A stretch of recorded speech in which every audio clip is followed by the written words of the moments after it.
anyhow ninth now exercise number आपका 9.1 का question number आपका ना 2 देखिएगा आपका ना, ये क्वेश्चन नंबर 2, इसीलिए मैंने I have not erase this, ये इरेज नहीं किया। अगर आप इन दोनों क्वेश्चंस को भी देखेंगे तो both questions are the converse of each other, converse of each other. Converse में आपका हमेशा क्या होता है, ये मैंने आपको बिल्कुल किया, ये जैसे थ्योरम है और थ्योरम की आपका नाम कन्वर्स है आपका नाम, इसमें जो ये गिवन होगा, ये यहाँ पे आपका नाम ए, यानी कि जो गिवन होगा ए, ये यहाँ पे आपका नाम टू प्रूव में आ जाता है आपका नाम देखो, और यहाँ पे जो टू प्रूव होगा आपका नाम देखो वो यहाँ पे आपका गिवन पे आ जाता है। बस ये सीक्रेट ऑफ आप समझ लीजिए, इसीलिए 1-1 किया। 1-1 का मतलब 1 पे यहाँ गिवन था तो ये 1 यहाँ आ गया and it is converted to the to proof में, और जो यहाँ टू प्रूफ था ये आपका नाम देखो ये आपका गिवन में आ जाता है, इसीलिए सेकंड का सेकंड दिया है। टू प्रूफ गिवन में कन्वर्ट, गिवन आपका नाम देखो 1 को इंडिकेट कर रहा कि ये गिवन आपका यहाँ टू प्रूफ बन गया। देखो बस, तो अब आपका जो बेसिक मैंने आपको बोला है कि आपको सबसे पहले आपका you have to give the value to figure, figure का वैल्यू दीजिएगा। तो क्या कह रहे हैं देखो, prove that if chords of a concurrent circle, देखिए एक कंकरेंट सर्किल्स है, सर्किल्स, तो आपका देखो एक this is 1,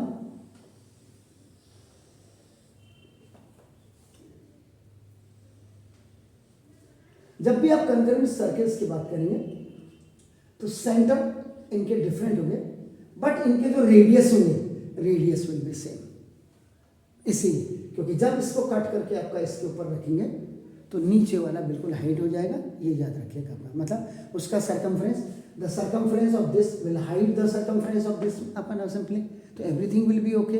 the radius of the first will be आपका equal to the radius of second आपका हो जाएगा। तो ना देखो 12, तो यहाँ से जो आपका कोई भी क्वेश्चन दिया होगा या एनी थ्योरम आपका इज गिवन आपका नाम, it will indicate you 2 things mainly, one is given and the another is to prove. On behalf of this given, then you have to draw first of all the figure. तो ना देखो this, ये आपका हो गया, वो हो गया, तो आपका पहले आपका नाम कॉर्ड भी बोल रहा है, तो आपका अभी मैंने पूरा नहीं पढ़ा, आपका नाम देखो दिस इज, ये आपका दिस सीधी, आपको क्या कॉर्ड्स आर इक्वल करने दें, देन सेपरेट एंगल आपका, इसका मतलब what is the main thing, ये दोनों आपके कंकरेंट सर्किल्स हैं। देखो concurrent circles, this concurrent circle का मतलब this is radius, this is radius, this is radius, this is radius आपका नाम। इसका मतलब what is the main thing that centre is different, आपका सेंटर आपका क्या, सेंटर का नाम डिफरेंट है आपका नाम देखो दिस इज, लेकिन इनके जो रेडियस है यानी कि OA is equal to OB is equal to O' C is equal to O' D है आपका नाम। एंड ये वाली जो कॉर्ड है, दिस कॉर्ड और इस कॉर्ड को अब आपने क्या करना होगा, इक्वल प्रूव करना है आपका नाम देखो दोस्तों। ये आपका फिगर क्लियर हो गया, देन यू गो फॉर आपका नाम गिवन, आपका देखो गिवन, आप क्या करेंगे देखो, circle COR is concurrent to ना देखो सर्किल आपका देखो C'(O')R,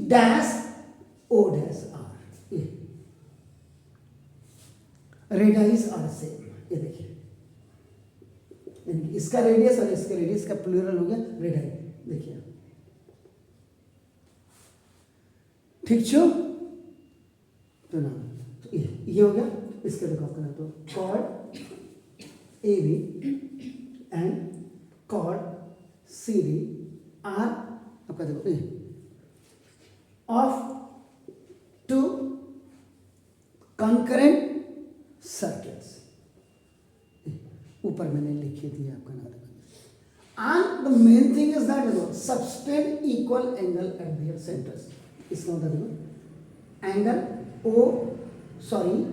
एंगल AOB, O को यहाँ पे लिख दीजिएगा नाम देखो दिस, थोड़ा सा नीचे मैंने लिख दिया आपका देखो angle AOB is equal angle CO' आपका नाम एंगल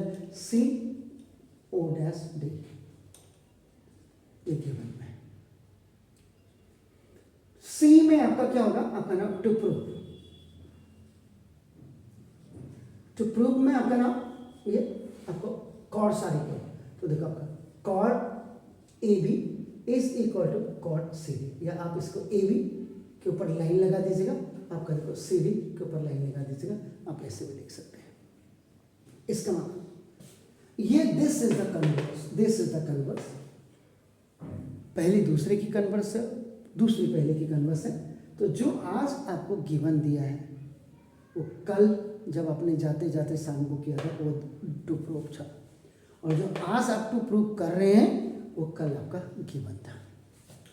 नाउ डी, डी अब आपका कंस्ट्रक्शन, तो कंस्ट्रक्शन आपका जरूरत है या नहीं है, ये जब आप बहुत ज़्यादा प्रैक्टिस करने लग जाएंगे तो उसमें आपको पता लगेगा।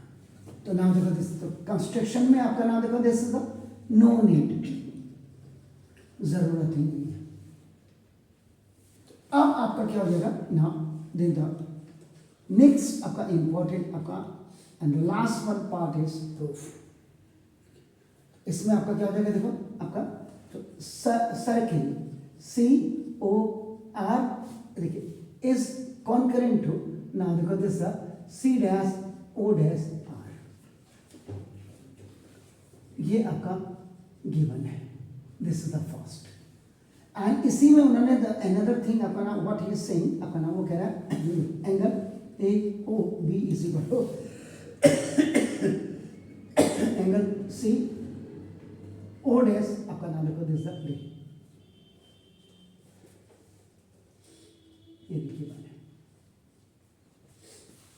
बार बार आपको मैंने इतला करके अपना बिल्कुल आपको दिमाग में डाल दिया है कि आपका जब भी आप प्रूफ करें गिवन विल बी रिटन आपका फर्स्ट ऑफ ऑल, बीच में कोई भी नहीं। और अगर आपका टीचर आपको पढ़ाते हुए गलती कर रहा है तो बिल्कुल टोक दीजिए। और जब भी आपका कॉन्करेंसी आप शो कर रहे हैं, whenever you are showing the concurrency either the chapter is related to the triangle or this one, तो हमेशा याद रखिएगा जो कॉन्करेंसी का क्राइटेरिया है, अगर एंगल साइड एंगल है तो पहले एंगल लिखेंगे, फिर साइड लिखेंगे, फिर उसके बाद एंगल लिखेंगे। ये नहीं कि एंगल एंगल ऊपर डाल दिया, नीचे साइड डाल दिया और आप उसको angle angle angle side angle, बिल्कुल नहीं। इसका मतलब कहीं ना कहीं आपको कोई मिसगाइड या मिसलीड कर रहा है, वेरी सिंपल। अब आपका देखो टी से नीचे आपका नाम in triangle A O B and in triangle C O dash D, इस वाले में और इस वाले ट्राइंगल को अब आपने क्या करना, देखो तो ना देखो देखना O A is equal to आपका नाम O dash C, radii of concurrent circles given.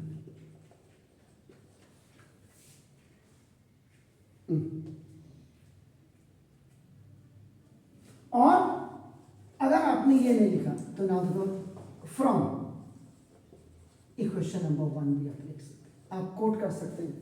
Your teacher can not say that अपना why you have not given the full explanation here, because आप कहेंगे sir what is the meaning, I have already written here अपना, so there is no need to write this, इसलिए और अगर आप इसको नहीं लिख रहे, इसको नहीं लिख रहे तो ये भी लिख सकते हैं आपको। उसके बाद देखिएगा ना दिस ए, बी में देखिएगा angle A O B is equal to आपका नाम angle C O dash D, ये वाला और ये वाला,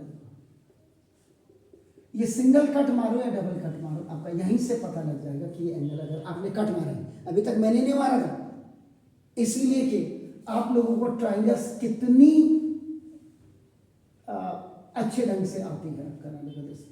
और यहाँ पे भी आप लिख देंगे फ्रॉम इक्वेशन नंबर 2 या आपका गिवन। फिर उसके बाद देखो थर्ड पॉइंट यहाँ पे लिखो या यहाँ पे लिख दो, सी में आपका नाम लिखो दिस वो आपका O B is equal to आपका नाम लिखो दिस ओ डैश डी। आप यहाँ पे इसको ऐसे भी आपका कोट कर सकते हैं, आपका नाम लिखो दिस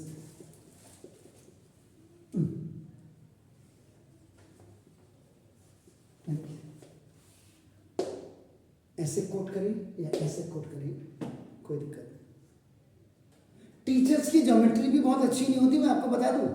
आप ये नहीं समझे हमारे यहाँ टीचर पढ़ा रहे हैं, ये भी याद रखिएगा। तो 3 आपका हो गया। तो देयरफॉर आपका देखो ट्राइंगल, ना देखो ट्राइंगल आपका AOB is concurrent to now triangle आपका देखो नाउ CO'D।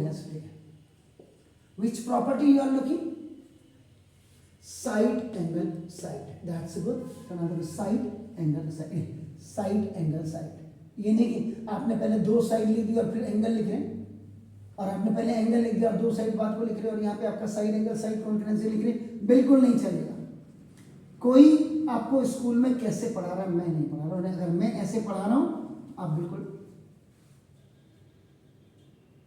पहले जूता पहन लिया और फिर उसके बाद पैंट पहनोगे तो कैसा होगा, थोड़ा इनकन्वीनियंट होगा ना।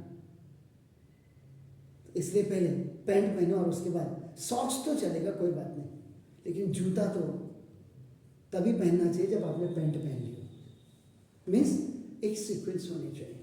सुबह उठते उठते आपका कोई, सुबह से उठते उठते आप नाश्ता क्यों नहीं कर लेते हैं, सुसु पॉटी क्यों जाते, गर्म पानी क्यों पीते? ट्रेडिशन है अपने आप को फिट रखने के लिए, हेल्दी रखने के लिए। तो उठो, सुबह पहले उठो, बिस्तरा तब छोड़ा, पहले नाश्ता कर लो। तो कुछ क्राइटेरिया है लाइफ में भी, वो मेंटेन करने पड़ते हैं, ऐसे यहाँ भी मेंटेन करने होते हैं। अगर कोई चैनल में आपका इसको दोनों को आगे लिख करके यहाँ, यानी कि इसको और इसको दोनों को आगे लिख कर और लास्ट में लिख रहा है और यहाँ ये करेक्ट है, तो इसका मतलब वो भी परफेक्ट नहीं है, वो चैनल परफेक्ट नहीं है। ये में से बात है। अभी आपने जब क्राइटेरिया लिख दिया तो what you have to prove, जो भी चीज़ आपको प्रूव करनी है वो सिंप्लिसिटी में आ जाएगा। तो देयरफॉर आपका कॉड AB इज इक्वल टू कॉड CD।